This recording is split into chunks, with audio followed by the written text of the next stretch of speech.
Здравствуйте, уважаемые зрители! Я вообще не хотела касаться ни капитана Миронова, ни его книг. Если бы литературный клуб «Добро» не издал одну из его фантастических повестей, я был на той войне. Ну, издал и издал, дело вкуса. Но зачем было ее рекламировать как энциклопедию боевых ситуаций? Зачитываю. Повествование Вячеслава Миронова в некотором роде энциклопедия не только Чеченской войны, но и боевых ситуаций и персонажей вообще, написал Гродин. Это и переполнило чашу моего терпения. И все, что из нее пролилось, получайте в качестве личного мнения о данной книге и о всех его остальных книгах тоже. Для начала сделаю небольшой обзор его произведений. Ну, не всех, времени нет, некоторых. Начну с первой в его списке. Война 2017 года. Мы не рабы. Действие происходит в РФ после глобальной локальной катастрофы, поднятия цен на нефть, газ и депутатов Госдумы. И, естественно, на Россию навалилась НАТО, джихад и китайцы. Но еще не вечер. Русские супермены и Человека-пауки на страже Родины. Враг будет разбит. Победа будет за нами. И да, забыла. Всех врагов срочно вешать на фонарных столбах. Все было бы хорошо, если бы площадка для этих битв размещалась где-нибудь на Луне, под цветущей яблоней, посаженной Прохановым. Но нет же. Чувство меры никогда не было сильной стороной этого писателя. Ему подавай реальных американцев в качестве противников. Такую крепко привязанную к действительности фантастику обыватель воспринимает как пророчество. Образ внешнего врага зашкаливает, а победа родных спецназовцев вселяет надежду. Мы не таких хряков заваливали. Идем дальше. Кровь земли. Дано. Некий российский разведчик, повествование идет от первого лица, получил задание взорвать нефтяные вышки в Техасе для... Но это уже не важно. Факт – диверсионное действие на территории суверенного государства. И если учесть, автор выражает признательность и благодарность за помощь в написании книги полковнику Лазареву Н.В. и майору Дзюби Е.А. Меня загрызли сомнения. А не государственную тайну я озвучиваю в Ютубе. Как-то даже боязно стало.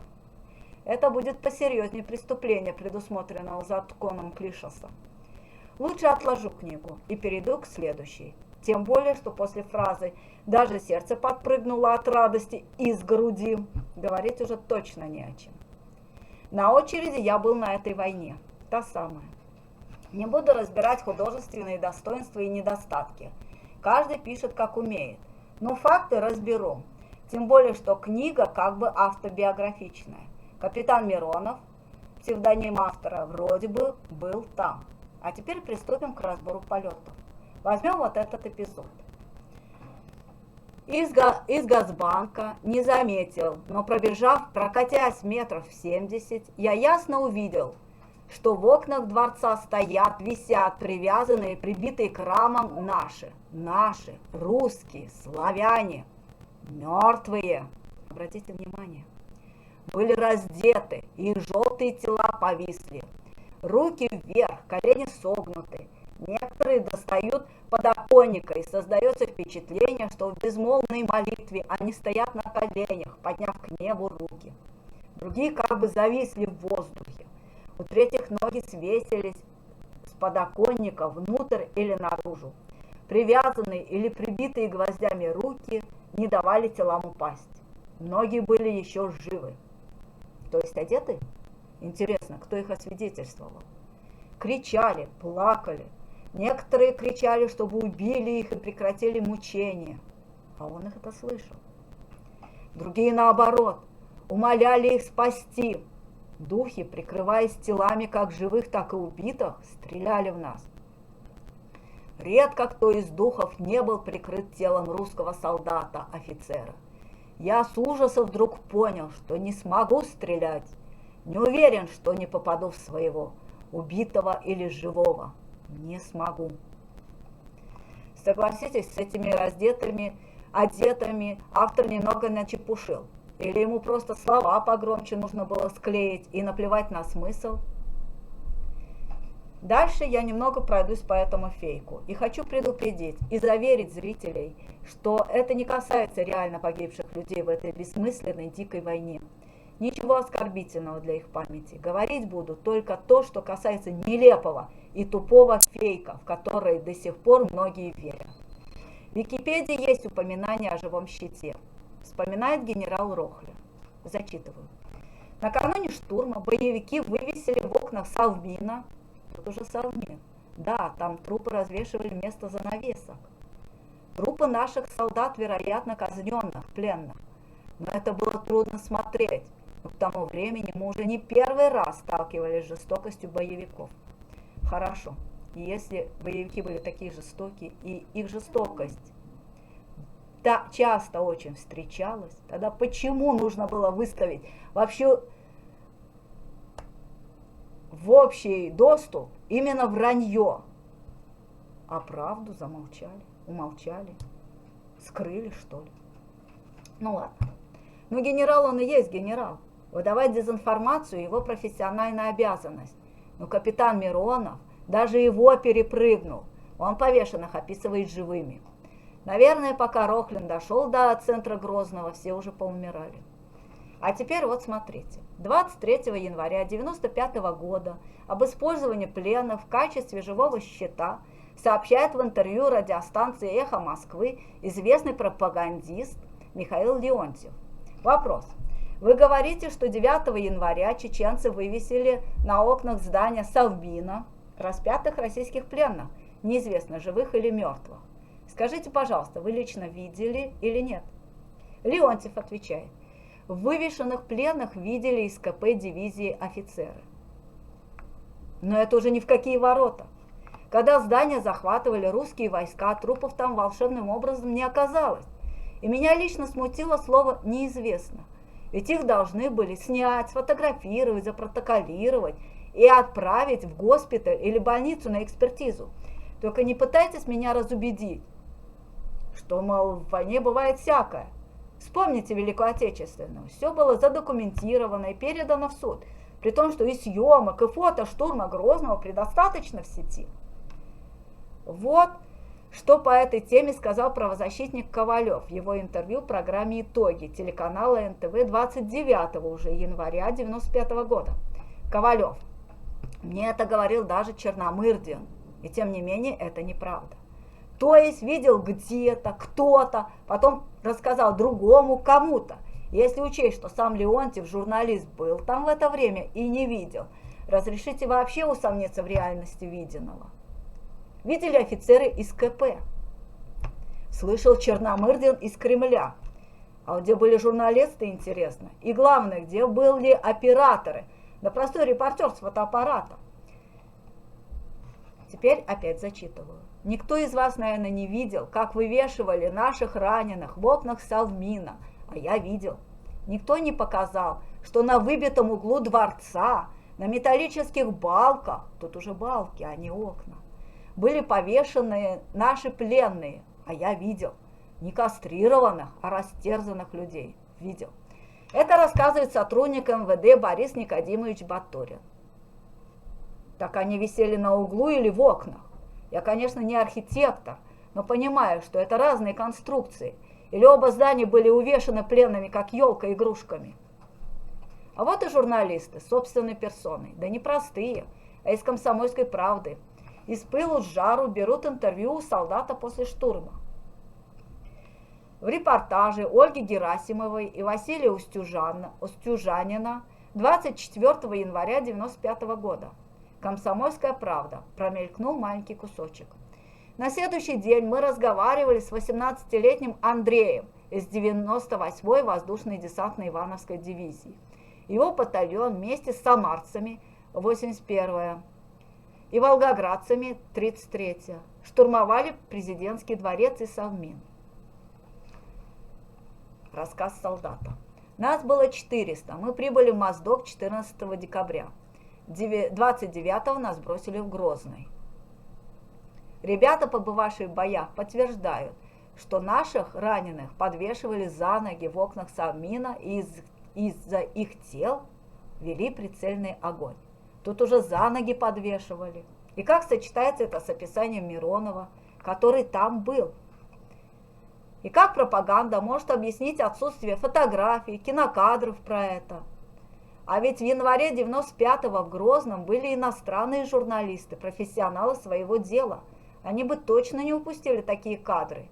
При том, что кадры штурма и последующая кинохроника в интернете есть. А вот тел нет. От слова совсем. Повторяю, в репортаже пленных привязывали за ноги. А вот это же событие и распятых в окнах Совмина описывает другой очевидец. Вывешивали не мертвых пацанов, а живых, это точно знаю, что большая часть еще жива была. Крепление было простое, на шнурках, веревка и все, что можно только найти в здании. Вот так за руки приматывали к батареям отопления. Прицел можно было видеть, как некоторые просили добить. Между прочим, у капитана Миронова, если помните, люди были прибиты гвоздями. Не знаю, когда и где впервые появилась эта информация про тела раненых в окнах Совмина дворца. Но я уже раз 20 читала про это и в Википедии, и в комментариях пользователей сети. Но вот что интересно. Люди, жившие в это время в Грозном, ничего такого не видели. Пусть тогда шли бои, и мирные люди просто прятались по подвалам, но слух о таком зверстве быстро бы разнесся по маленькой стране. Не видели это и сами солдаты. А иначе как можно объяснить, что в Ютубе нет про это ни видео, ни простого рассказа? Хотя там есть подробный фильм про взятие дворца. И сюжет с тельняшкой в окнах показали, снимали ее с разных ракурсов, показали каску, пробитую пулями. И ни слова про распятых и вывешенных. Хорошо, тела сняли, но место-то осталось. Его бы продемонстрировали, там еще и веревки бы были, кровь, и тела смогли бы сфотографировать, которые метики освидетельствовали. Но нет ничего, кроме Википедии, пары интервью и воспоминаний. Ну и книги капитана Миронова. Кому верить? Дело, конечно, ваше. Ведь каждый из вас может сам это проверить. Зачем глотать очередной фейк из серии People's Have It? А чтобы узнать правду, я лично обратилась к моему другу, человеку, которому я полностью доверяю, полковнику вооруженных сил Чеченской республики Ичкерии Хусейну Исханову, находившемуся как раз среди защитников Дворца президента. Хусейн, я хочу тебя спросить, как происходила защита президентского дворца? Добрый день, Татьяна. Мы говорили о боевых действиях Чеченской республики Ичкерия 1994 года, как раз когда был штурм города Грозного. Но все, я перед собой тоже держу книгу генерал-полковника Трошева «Чеченский излом». И в этой книге, как и в других, во многих книгах разных авторов о Чеченской войне пишут, конечно, очень много лжи, очень много сочинений, очень много таких желательных таких для военных, для российских военных моментов, которыми бы они могли гордиться. Но гордиться там нечем. Российская армия потерпела полное крушение. Особенно это произошло 31 на 1 95 года, 31 декабря на 1 января 95 года, когда в день рождения Павла Грачева российская армия решила взять штурмом город Грозный, где полегли тысячами российских солдат. И особо ожесточенные бои были в центре Грозного за президентский дворец, естественно, которыми российская армия хотела овладеть, и напротив стоящего Совета Министров, здания Совета Министров и Национального банка. Именно в этом районе был самый сильный очаг боевых действий. Борьба не прекращалась практически ни на секунду. Борьба имеется в виду не только между солдатами, но российская сторона применяла артиллерию, авиацию против нас, вертолеты, но все, что можно было, чем можно было стрелять, стреляли. У нас-то, в принципе, стрелять нечем было. Мы пользовались трофейным оружием, пользовались трофейными боеприпасами, своих у нас ничего не было. Мы не могли применить артиллерию из-за ее отсутствия полного, и у нас было там, по-моему, пару танков еще более-менее таких на ходу, которым мы также не могли пользоваться. В принципе, вот мы почти что оказались в президентском дворце в окружении. И после нанесения авиационного удара прямо непосредственно по зданию президентского дворца, это произошло, по-моему, 18 января 1995 года, руководство, военное руководство и политическое руководство приняло решение покинуть президентский дворец из-за того, что там уже находиться было больше, чем опасно. Здание фактически было разрушено, и там глубинными бомбами, тяжелыми бомбами пробито прямо до подвалов президентского дворца. И через все здание было завалено. В общем, там такой один остов остался от этого здания. Напротив здания Совета Министров тоже продолжались боевые действия.